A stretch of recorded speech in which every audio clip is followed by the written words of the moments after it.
Melihat dinamika demokrasi di Indonesia akhir-akhir ini nampak semakin mundur dan mengkhawatirkan. Kita dapat lihat dari manuver politik saling menjegal dan saling menjatuhkan dengan segala cara.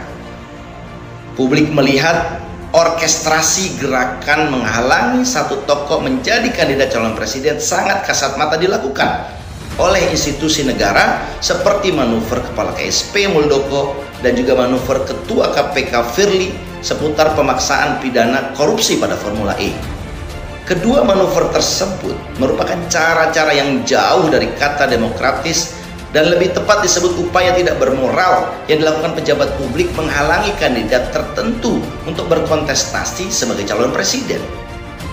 Lembaga negara kini sudah digunakan sebagai alat politik untuk menentukan satu individu apakah layak atau tidak layak berkontestasi dalam aktivitas politik nasional. Publik melihat manuver Kepala KSP Muldoko dan Ketua KPK Firly Bahuri bertujuan untuk menghalangi Anies Baswedan menggunakan hak politiknya untuk dipilih sebagai presiden 2024-2029. Aktivitas kedua lembaga negara yaitu KSP dan KPK dalam menjegal dan menghalangi individu lawan politik sebagai partisipan kandidat calon presiden sebenarnya sudah bertentangan dengan konstitusi Undang-Undang 45 dan juga ketentuan pasal 15 Undang-Undang Nomor 5 Tahun 2014 tentang aparatur sipil negara dan juga peraturan pemerintah Nomor 53 Tahun 2010. Dalam pasal 12 Undang-Undang 5 2014 menyebutkan pegawai ASN berperan sebagai perencana, pelaksana, pengawasan, pelaksanaan tugas umum pemerintahan dan pembangunan nasional melalui pelaksanaan kebijakan dan pelayanan publik yang profesional, bebas dari intervensi politik serta bebas dari praktek korupsi, kolusi dan nepotisme. Dan menurut pasal 4 ayat 15 PP nomor 53 tahun 2010 tentang disiplin pegawai negeri sipil, larangan ASN untuk memberikan dukungan kepada calon presiden ataupun calon politik. Kedua ketentuan tersebut, baik Undang-Undang 5 2014 maupun PP 53 2010, merupakan aturan main bahwa pejabat publik dan aparatur negara tidak seharusnya menggunakan kekuasaan untuk mendukung ataupun menghalangi warga negara sah menjadi kandidat yang dipilih. Kepala KSP Muldoko dan Ketua KPK Firly Bahuri sudah layak dibawa ke meja hijau karena sudah melanggar ketentuan hukum tersebut. Apalagi keduanya menggunakan instrumen negara untuk menjegal hak politik seseorang untuk dipilih. Keduanya juga dapat dinilai sebagai anti demokrasi karena berusaha menghalangi hak politik seseorang. Bila Muldoko dan Firly Bahuri adalah tokoh pro-demokrasi, seharusnya keduanya membiarkan individu untuk dapat menggunakan hak pilihnya dalam pemilu 2024 nanti. Situasi seperti ini mengingatkan pada situasi politik Orde Baru, di mana tidak boleh ada individu yang menyaingi Presiden Soeharto sebagai calon presiden saat ini.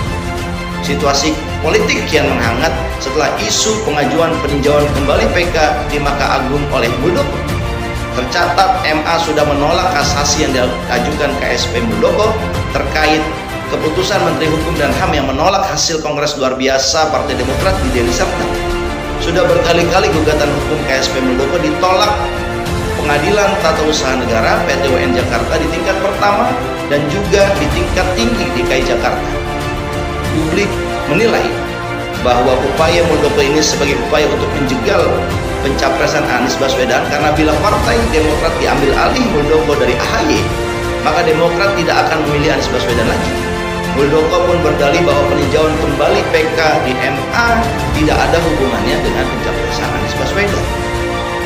Langkah Muldoko ini disadari atau tidak akan mencoreng wajah pemerintah, kecuali bila Muldoko malah diperintah oleh Presiden Jokowi untuk melakukan manuver tersebut. Bila Presiden Jokowi tidak memerintahkan manuver tersebut, maka reshuffle Muldoko dari jabatannya sebagai KSP adalah langkah yang harus dilakukan Presiden. Bila Presiden tidak mau melakukan reshuffle terhadap Kepala KSP Muldoko, maka ada kesan bahwa Presiden seperti memihak capres tertentu karena publik melihatnya sebagai benang merah upaya mempertahankan kekuasaan. Manuver Firly Bahuri dalam Formula E dinilai sangat kental dengan motif politis. Di level teknis masih belum menemukan bukti kuat, sementara di level pimpinan KPK memaksakan untuk dinaikkan statusnya ke tahap penyidikan. Dan hingga saat ini nampaknya KPK sedang berusaha mencari kesalahan Anies Baswedan di Formula E. Jika manuver-manuver politik seperti ini terus terjadi, maka demokrasi Indonesia akan terancam dan membuat negara ini selalu bertengger menjadi negara kelas ketiga yang miskin. Jika begitu, mau dibawa kemana negeri ini, wahai Tuhan?